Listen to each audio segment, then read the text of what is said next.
Joe Zone. Episode 14 with Waldo Rivieria as your host. Walk into this room at your own risk, because it leads to the future.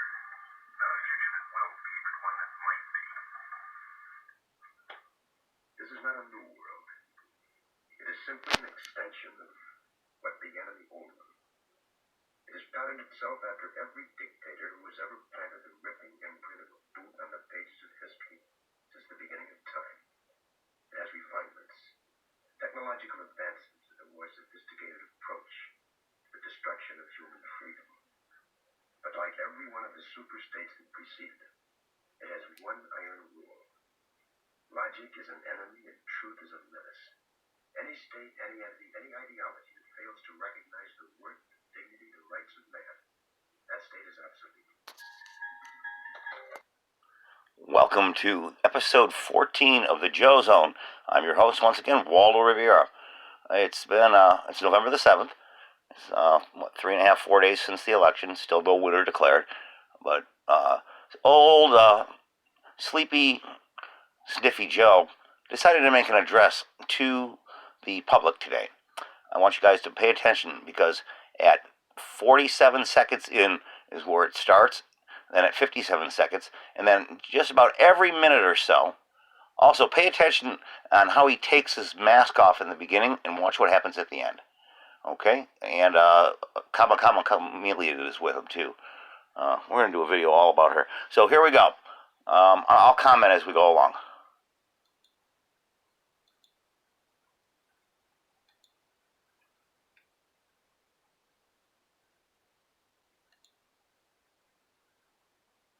He comes in for the left.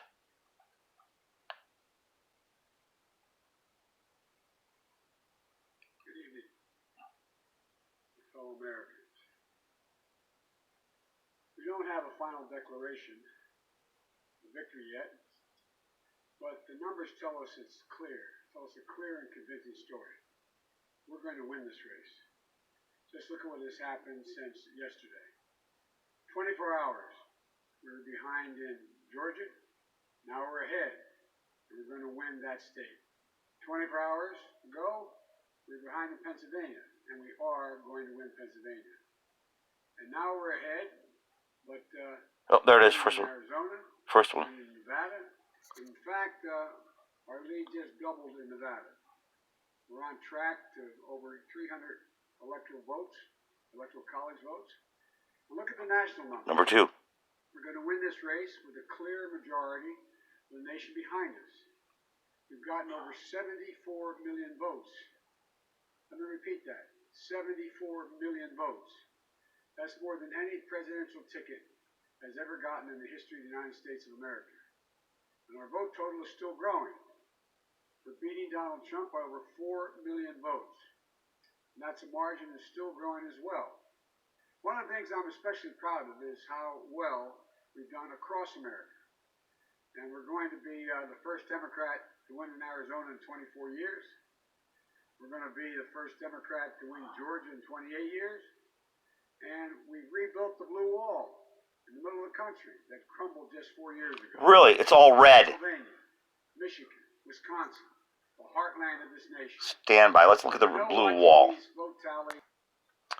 Yeah, a blue wall. I don't think so. Seems to be a little bit of a hole right about there.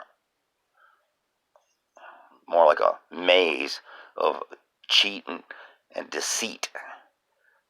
I mean, it's absolutely incredible that he's got more votes than anybody ever. Come on, folks.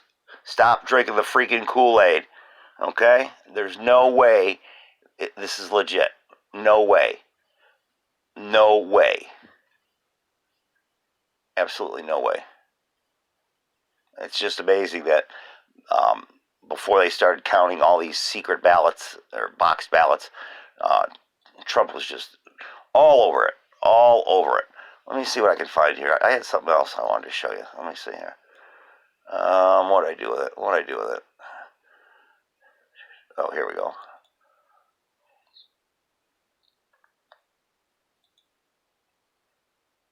There you have it.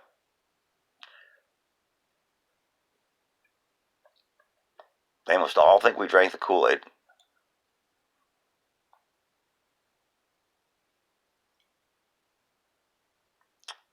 Okay, now back to old Sleepy Joe. The blue wall in the middle of the country. Yeah, no blue wall. Just 4 years ago.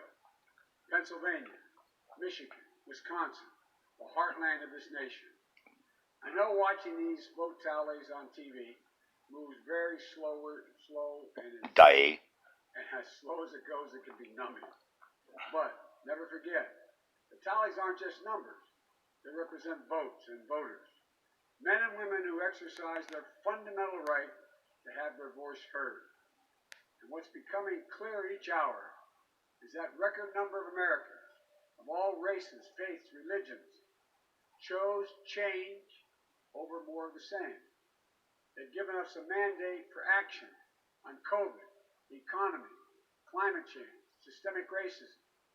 They made it clear they want the country to come together, not continue to pull apart. The people spoke. More than 74.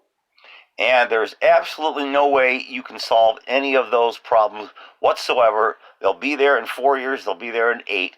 It's a nice pipe dream, but you know what? You need another shot of your medicine because you are absolutely out of your mind if you think you can solve the COVID problem, if you can solve the systemic racism problem, which doesn't exist except for what you've created.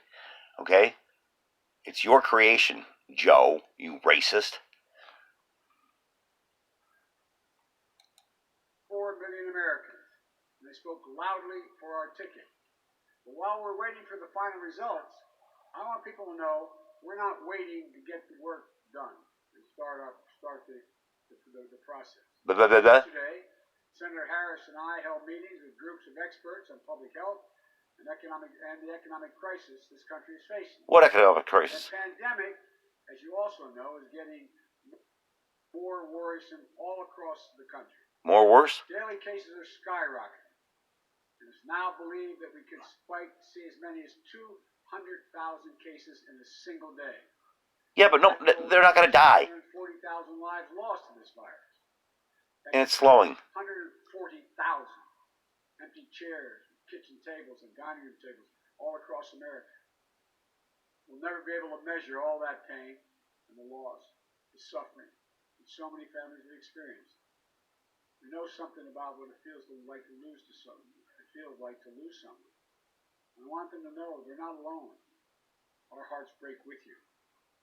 I want everyone to know on day one, we're going to put our plan to control this virus into action. We can't save any of the lives lost, any of those who've been lost, but we can save a lot of lives in the months ahead. Senator Harris. You can't save the lives lost. You can't even get it out of your mouth. Hey, where's the sound? Oh, I turned the sound off. I gotta go back. Hold on. Senator Harris. Yeah, where is she? Is she still sitting on the side? Let's hear that again. We're going to put our plan to control this virus into action. We can't save any of the lives lost, any of those who've been lost, but we can save a lot of lives. Can't save the lives that have been lost. Yeah. Okay. You can't save anything. Okay. You don't get it. It's not going away, Joe. It's on the entire planet. Okay. What's your plan? Lock everybody down? That's going to help the economic growth? Yeah, we'll see how that works out. Senator Harris and I also heard yesterday about how this recovery is slowing because of the failure to get the pandemic under control. You're not going to get it under control. 20 million people are on unemployment. Millions are worried about making rent and putting food in the table. Our economic plan will put a focus on a path to a strong recovery. Look, we both know tensions are high. They can be high after a tough. We both know tensions are high. Tensions are high because of what you have done. Election, one like we've had. But we need to remember, you have to remain calm, patient. Let the process work out. Oh, now you're calling for calm. What, is that how you tell your people to stand down? As we count all the votes. You know, we're proving again what we've proved for 244 years in this country. Democracy works. your vote will be counted. I don't care how hard people try to stop it. I will not let it happen. You can't do anything about it. People will be heard. Our journey is toward a more perfect union, and it keeps moving on. Yeah. What are you smoking? What are they shooting you up with there, Joe? Where's your Trojan horse at? I haven't heard her say a word yet. In America, we hold strong views. We have strong disagreements, and that's okay. Strong disagreements are inevitable. Strong disagreements are healthy. They're a sign of a vigorous debate, of deeply held views. We have to remember the purpose of our politics isn't total, unrelenting, unending warfare. No. Oh, The purpose of our politics, another. the work of the nation, isn't to fan the flames of conflict, it's to solve problems, to guarantee justice, give everybody a fair shot. Everybody has a fair shot. We may be opponents, but we're not enemies. We're Americans. No matter who you voted for, I'm certain of one thing. The vast majority of almost 150 million Americans voted. They want to get the vitriol out of our politics. We're certainly not going to agree on a lot of issues, but at least we can agree to be civil with one another. Stand out, he's saying. Anger and the demonization behind it. It's time for us to come together as a nation to heal. It's not going to be easy. We have to try. My responsibility as president will be to represent the whole nation. I want you to know that I'll work as hard for those who voted against me as those who voted for me. That's the job. But you can't fix the pandemic. Duty of care for all Americans. We have serious problems to deal with. From COVID, the economy, to racial justice, and climate change. You can't fix climate change. Partisan warfare. You know, and more than that, we have such an incredible opportunity to build the future we want for our kids and our grandkids. Not your future. I've said many, many times, I've never been more optimistic about the future of this nation. There is no reason we can't own the 21st century. We already do. We need to remember who we are. We do. This is the United States of America. There's never been anything we've been unable to do, unable to accomplish, when we've done it together. I hope to be talking to you tomorrow. I want to thank you all. What? Unless they kill you or something? What? You're afraid they're gonna you're gonna go to sleep and your handlers are gonna let you sleep it off? Forgot your mask, Joe. Where's your mask? And where's Kamala? Oh, there she is. The silent Trojan.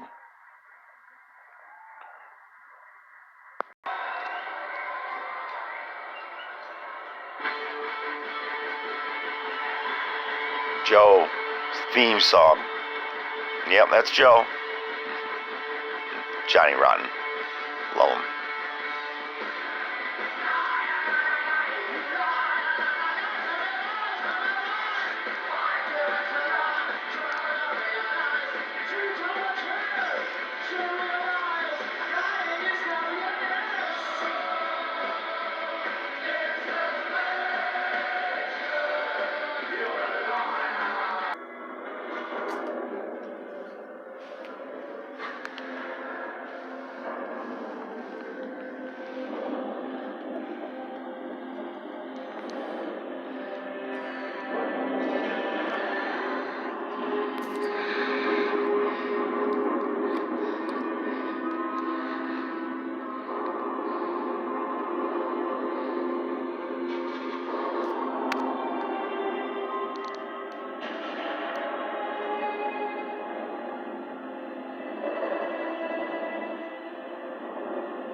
Maybe this is what Joe's on. Or been on. Or his son. His son can get him really good dope. Morons. Yeah. fact often ignored by history, such as the facts of the Biden's corruption. And what you just saw is what drugs can do for a poor, senile old man whose wife is liable for the abuse that he's taking. We'll be lucky if he makes it to the inaugural podium. I think they're going to do him like they did Kennedy. And that's the show for tonight, folks. All lives matter. Still have hope. It's not over yet.